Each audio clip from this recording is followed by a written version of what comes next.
After spending a night in Broken Hill, I opened the door to my motel room and realised it had been raining for most of the night.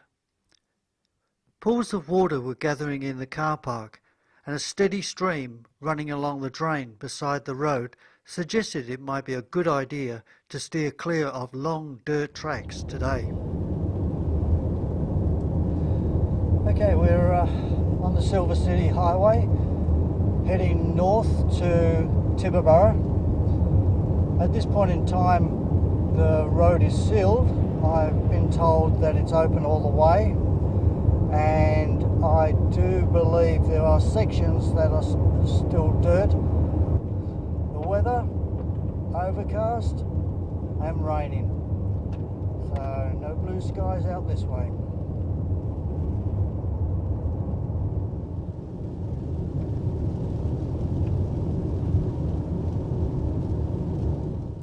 Along the way I stopped at a dry creek.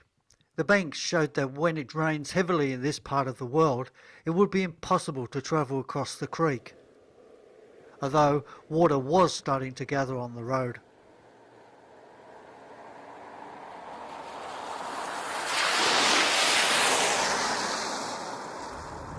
The occasional jump up broke the horizon on the otherwise flat landscape.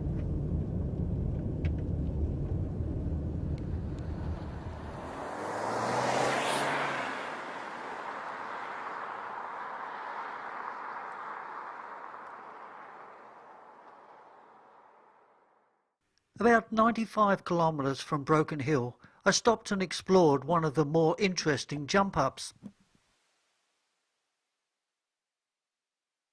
From a distance, the cliff face stood proud as it resisted the forces of nature. I made my way up the slope, passing over white quartz that littered the ground in front of me.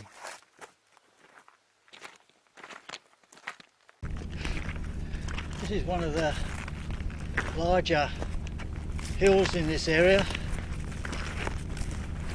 I think some of them are called jump ups. Another name is cadellas.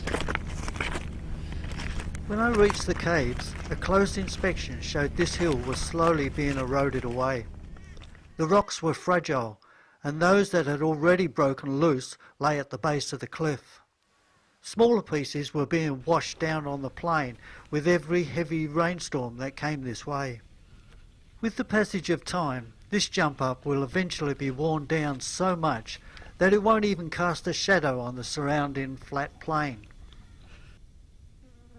But that will not happen within our lifetime, because it takes a very long time for this landscape to change.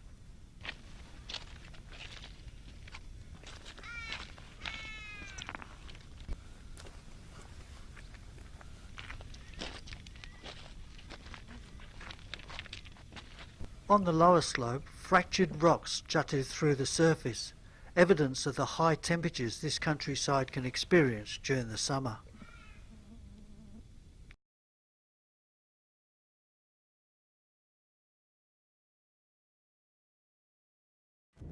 A short time later, I hit the dirt, or should I say, slipped into the infamous mud of the Silver City Highway. The steering wheel was being worked hard as the vehicle skidded from one side of the track to the other. Mud was splashing up onto the windscreen, which was quickly making it impossible to see the best part of the track to aim for. Found a small piece of solid ground to turn the vehicle round and stopped. As I got out, mud was still dripping from under the car. Okay, first bit of dirt, or should I say the first bit of mud, and I'm not game to go any further. It's just too muddy for me. As you can see from the car, this is probably less than a kilometre's worth of dirt or mud. After one night of rain in this area, the mud, and the reason why I turned back, it's so soft and sticky that if I kept on going, I'm positive I would have got stuck sooner or later. But this is unbelievable. What would have been silly going on. While driving back to Broken Hill, I resigned myself to the fact that my plans for this trip were just not going to happen unless the weather improved.